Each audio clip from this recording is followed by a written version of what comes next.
¿Qué tal a todos? Muy buenos días, tardes o noches, dependiendo en qué momento estén viendo el video. Bueno, pues me da un gusto estar otra vez con ustedes por aquí compartiéndoles pues un poquito más de lo que fue la historia de México. El día de hoy vamos a estar platicando sobre lo que fue la Revolución Mexicana. Bueno, pues sin más que decirles, vamos a iniciar con el tema de hoy. Era aquel año de 1910 y Porfirio Díaz llevaba lo que era 33 años en el poder.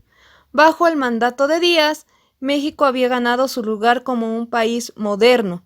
La población mexicana era alrededor de 15,000 millones de personas aproximadamente, de las cuales un poco más de 11 millones se encontraban distribuidas en las afueras de las ciudades, en rancherías, pueblos pequeños. En aquel entonces, cerca de 3 millones de personas ya se dedicaban a lo que era la agricultura y la ganadería. Recordemos que este es pues el principal fuente de empleo para los mexicanos desde la antigüedad y pues estamos creo que hasta la actualidad. A principios del siglo XX, a consecuencia de los países avanzados, la minería comienza a tomar muchísima importancia. 1910 fue un año de recuperación económica para nuestro país. En la producción agropecuaria se notaban resultados positivos a pesar de 50 millones de pesos que había en 1904 a 71 millones de pesos para 1910. La balanza de pagos también mostraba datos favorables para México, con un monto de 288 millones de pesos por exportaciones y 255 millones por importaciones. Sin embargo, gran parte de las ganancias salían del país. Además de las deudas contraídas en el extranjero, que ya lo hemos venido platicando en clases pasadas, pues también se adquirió gran deuda durante el Porfiriato. Para fomentar a través de la construcción de una estructura para atraer inversionistas, hicieron que gran parte de lo que era esta primera década del siglo XX, las finanzas públicas se dedicaran a pagar la deuda externa. La deuda externa y las inversiones extranjeras convirtieron a México en un país dependiente del capital extranjero. El gobierno de Díaz, aunque de carácter militar, se formó con hombres ilustrados en el positivismo y con ayuda de ellos México había logrado el avance que necesitaba. Ese grupo se le conoció como los científicos. Con ayuda de los científicos, México se dotó de una red ferroviaria que recorría todo el país. Trajo energía eléctrica, apoyo a las artes, entre otras cosas. Bueno, pues lo que trataba de hacer, o más bien trató de hacer Porfirio Díaz, fuera que lo que era todo el país estuviera comunicado por medio de esta vía férrea. Es decir, pues que tuvieran cómo transportarse. Bueno, pues se acercaba a lo que era la celebración del Día de la Independencia. Era lo que era el 16 de septiembre y Porfirio Díaz pretendía celebrar en grande, pues un día antes se celebraba lo que era su cumpleaños. Se invitó a una comitiva de 36 misiones diplomáticas. Hubo reuniones, espectáculos, bailes, cenas y se develó el ángel de la independencia, pues se trataba de hacer lo mejor para celebrar el aniversario de la independencia. Dentro de todo este progreso existían detalles no tan buenos, pues el precio del progreso porfirista habría sido muy alto. Las políticas de Díaz solo habían enriquecido a un sector de la población, mientras que el resto sufría escasez, soportando lo peor de las miserias, pues no existían derechos laborales. Los campesinos estaban suprimidos por los hacendados y quedaban sujetos a deudas que nunca eran capaces de pagar. eran perseguidos por la policía y cualquier muestra de descontento era brutalmente castigada. Y las reelecciones de Díaz pues ya tenían hartos a la gente y a las clases altas que ambicionaban el poder. La situación para ese entonces era demasiado crítica, hasta que surge una entrevista entre Porfirio Díaz y el periodista canadiense James Cleman. Esta entrevista fue publicada en la revista británica Pearson Mason, que había tenido lugar, la entrevista, claro, en el lugar que fue el castillo de Chapultepec. Se dio a conocer que Porfirio Díaz dijo que el país ya estaba listo para la democracia, pues recordemos que él ya llevaba alrededor de 34 años en el poder. Y esta noticia pues ocasionó un resultado, el cual era pues una gran polémica, que Díaz aceptara que ya se podía pues tener una democracia en el país, es decir, que el pueblo eligiera a su gobernante. Y dijo también que cual fuera el resultado, pues él lo aceptaría, así tuviera que dejar su puesto. En esta entrevista, Porfirio Díaz recordó haber recibido un país lleno de guerras y conflictos, dividido y con una economía muy pobre, al que con el tiempo recuperó y lo convirtió en un país comunicado, lo que les mencionaba. Él quería que todo el país pues estuviera comunicado por medio de esta vía y pudieran trasladarse con mayor facilidad. Porfirio Díaz estaba demasiado satisfecho, pues él decía que había conseguido un país lleno de paz y de progreso. Aunque admitió que sus métodos fueron duros e inflexibles, dijo que eran necesarios para salvar la sangre de los buenos. Esto quiere decir que pues ya no hubiera más matanzas, que ya no hubiera más guerras. La noticia de que Porfirio Díaz aceptaría la democracia causó mucho revuelo, pues había decidido dejar libre el camino y se crearon diversos partidos políticos para contener en las elecciones y en los movimientos antirreeleccionistas. No se hicieron esperar y entre aquellos pues levantó la voz, se ganó el cariño popular. Este gran personaje fue nada más y nada menos que Francisco I. Madero. Francisco I. Madero fue un pequeño pues de buen corazón, hijo de una de las familias más ricas del país, tenía muchas ideas liberales y fue educado en Europa. Francisco encabezó los grupos antirreeleccionistas, hizo una gira por el país que le ganó muchísimos seguidores. Díaz tomó la candidatura y como se dio cuenta que Madero estaba ganando pues demasiadas personas que lo seguían, que lo admiraban, pues lo manda a encarcelar en San Luis Potosí, bajo los crímenes de rebelión, y gracias al fraude electoral, Díaz fue reelecto de nuevo.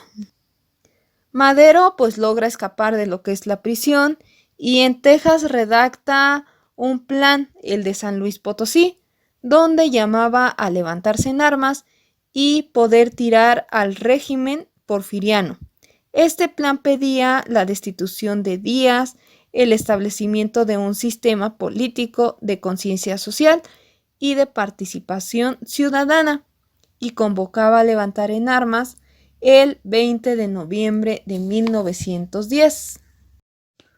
Hubo levantamientos en todo el país.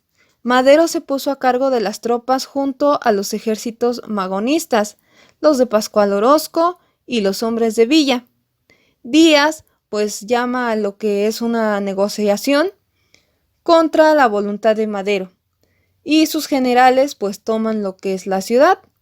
Cuando Porfirio Díaz se dio cuenta que la situación se puso crítica, se va para Francia. La presidencia de Madero se consideraba que podía ser un buen cambio en el país, pero el resultado, ¿qué creen que pasó? fue algo inesperado, pues se decidió mantener toda la estructura de Porfirio Díaz. A esto de decir de toda la estructura, pues quería seguir a como venía trabajando Porfirio Díaz e incluso pues decide dejar a toda la gente de Porfirio Díaz. Y eso ocasionó pues muchísimas críticas, tanto de las personas cercanas a él como de la prensa, lo cual tuvo como resultado que varios grupos se levantaran en su contra, dando como resultado muchísimo más planes.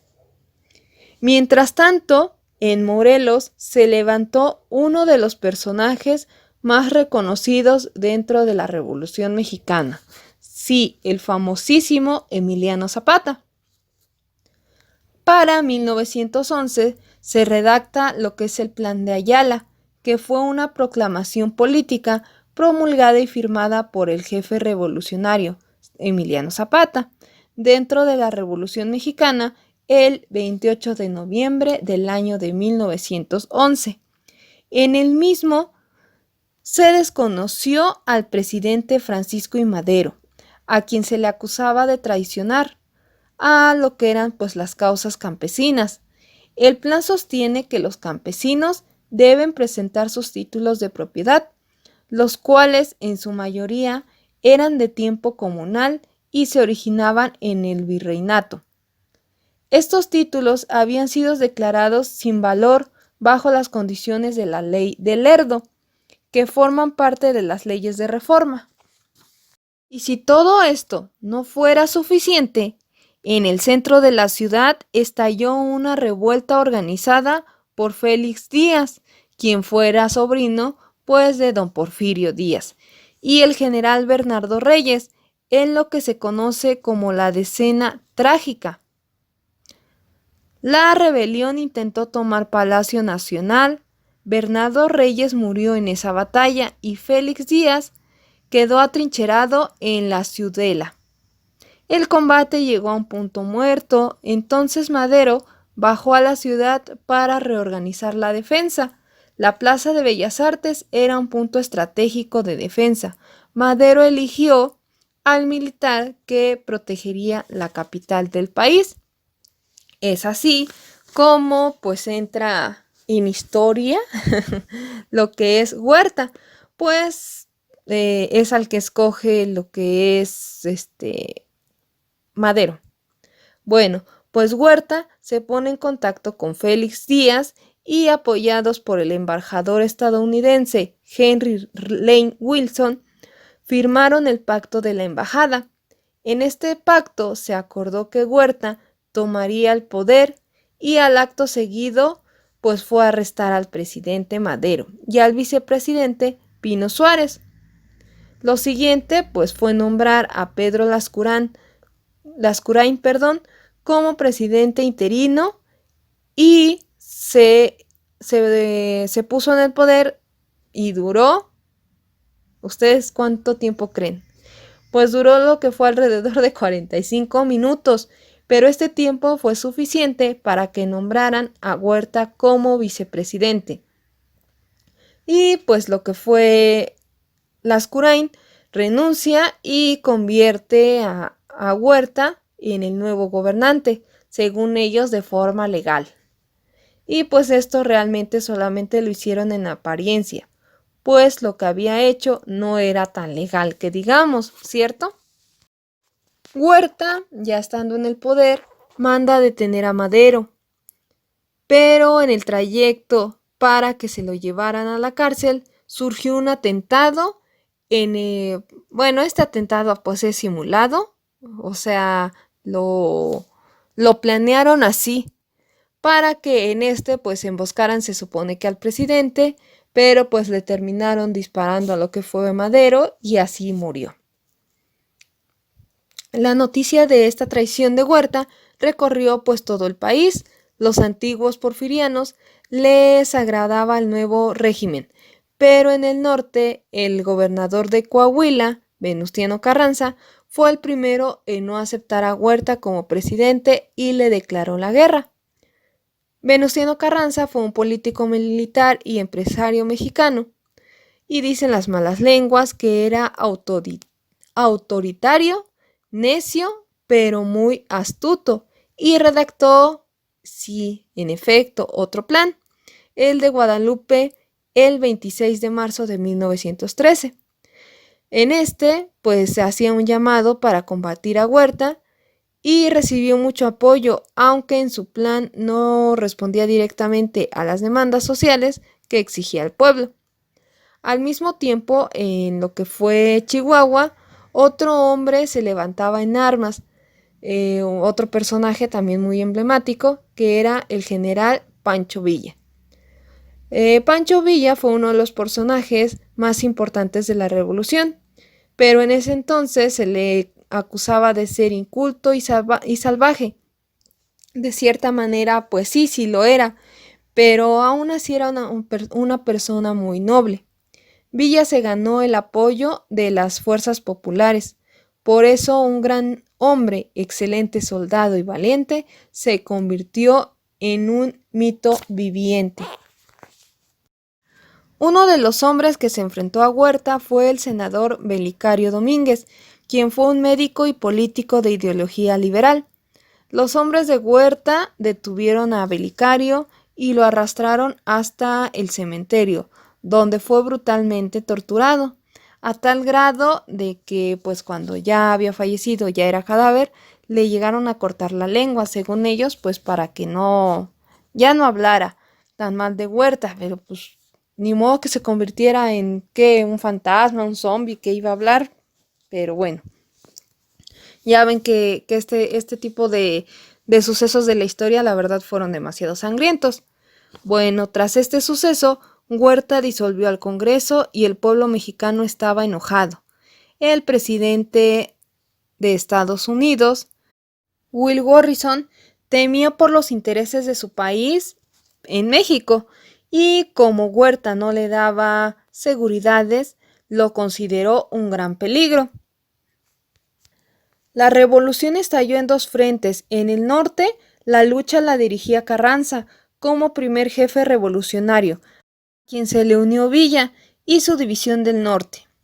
En el sur, Zapata continuaba con su lucha y este es el periodo más importante de la revolución, pues el pueblo se comienza a organizar y se levanta en armas. En este tiempo pues empezaba a ver trenes llenos de soldados, adelitas, soldaderas, etcétera. Todos aquellos personajes que ahora bien los vemos en la actualidad y pues son un símbolo emblemático de lo que fue la Revolución Mexicana. Se liberaron demasiadas batallas en este tiempo. Estas pues ocasionaron muchos enfrentamientos sangrientos, pero la batalla definitiva fue la de Zacatecas. El 23 de junio de 1914, Pancho Villa tomó la ciudad desobedeciendo las órdenes de Carranza. Aquello significaba el triunfo de los revolucionarios y a su vez provocó una ruptura entre Villa y Carranza, pues Villa y Carranza no se caían bien, pero querían pues conseguir lo que fue la revolución, ¿no? Es decir, que no hubiera problemas hasta que acabaran este movimiento revolucionario. De esta forma, pues lo que fue Villa y Carranza firman el Tratado de Teoloyucan, en donde desconocían a Huerta y ellos estaban de acuerdo. Pero cuando Huerta sale del camino, ellos empiezan a pelear por el poder. O sea, lo de siempre, ¿no? Únete al enemigo y ya después vemos lo que pasa. Bueno, pues como no se ponían de acuerdo, Carranza realiza una reunión donde asistieron zapatistas, villistas, carrancistas como invitados. La convención tuvo lugar en Aguascalientes, pero Carranza enfurece cuando en la convención, pues el elegido es Eulalio Gutiérrez. Parecía que la revolución pues ya había terminado, pero Carranza parte a Veracruz para formar un ejército y así tomar la presidencia por la fuerza. En este lapso de tiempo, los líderes revolucionarios se enfrentaron entre ellos. Carranza y los institucionalistas contra Villa y Zapata, que tenía una alianza temporal. En 1914, para ser exactos, el 4 de diciembre, Emiliano Zapata y Pancho Villa firmaron, sí, otro tratado, el de Xochimilco, donde acordaron combatir juntos a Carranza y para demostrar su poder entraron a tomar la Ciudad de México. La ciudad los recibió muy emocionados, pues pensaban que las cosas serían distintas, pero como siempre, pues la historia se repitió, pues desgraciadamente no salió todo como esperaban, pues Villa y Zapata no quisieron tomar el control político. Esto ocasionó que la guerra continuara, y como siempre, el pueblo era quien más le pegaba, pues sufrieron mucho por esta situación, y no solo por la muerte, pues también se le añadían lo que eran las enfermedades y la crisis económica. Villa fue un gran militar, pero Carranza era muy astuto para combatirlo, pues tenía a Álvaro Obregón de su lado, quien fuera la mano derecha de Carranza. El duelo de Villa contra Obregón fue la batalla definitiva, fue la de Celaya, la batalla de Celaya. Nuevamente Obregón mostró su poderío, la división del norte fue derrotada y Villa se retiró a la villa privada. Con Villa derrotado, pues Carranza toma lo que es la Ciudad de México sin ningún problema. Sin embargo, Carranza tenía que legitimizar su movimiento y tuvo una idea: convocar a la creación de una nueva constitución. Los estados podían proponer a sus representantes, pero, pues, bueno, por lógica o convenientemente para él, pues prohíbe la entrada a todo aquel que se hubiera levantado en armas anteriormente contra él. En esto, pues ya surge lo que es la Constitución de 1917, que representaba muchísimos logros que se habían obtenido en 1857, pero agregaba nuevas reformas en derechos civiles, como la reforma agraria, la educación pública y protección a los obreros. Al día siguiente hubo elecciones donde Carranza fue el ganador y decidió que su gobierno pues trataba de pacificar al país y también quería hacer valer la Constitución en 1920. Venustiano Carranza anuncia a su sucesor, quien sería al ingeniero Ignacio Bonilla. La traición de Carranza a su general desató nuevamente una ola de violencia. Álvaro Obregón, apoyado por los generales Plutarco Díaz Calles y Adolfo de la Huerta, se levantó en armas contra el primer jefe. Firmaron otro plan, que era el plan de Agua Prieta, que pues ya prácticamente no proponía nada nuevo, sino simplemente derrotar a Carranza y tomar el poder. Carranza, como siempre, pues sale huyendo y va a Veracruz, pero es interceptado en Puebla y es asesinado en ese año, en 1820. Obregón ganó las siguientes elecciones, pero al terminar su periodo aún temía por el riesgo de viejos revolucionarios. Francisco Villa pues ya vivía retirado en su hacienda de Durango, aunque Villa no tenía intenciones políticas, pues él lo sintió como una amenaza latente, y para no correr riesgos, pues mandó a un batallón contra él. Pancho Villa muere emboscado en el año de 1923. Bueno, pues así pasó lo que fue la Revolución Mexicana. En realidad, pues es una batalla pues que se pierden muchas vidas, fue muy sangrienta. Y pues aquí está la clase del día de hoy. Espero que no haya dudas. De todas maneras, si tienen dudas, ya saben nuestros horarios de asesorías. Por ahí ya los compartió el profe Manuel en el grupo. Pues hasta aquí vamos a dejar la clase del día de hoy. Y les estaré publicando su tarea correspondiente en Classroom. Nos vemos o nos estamos contactando en los siguientes días. Hasta luego.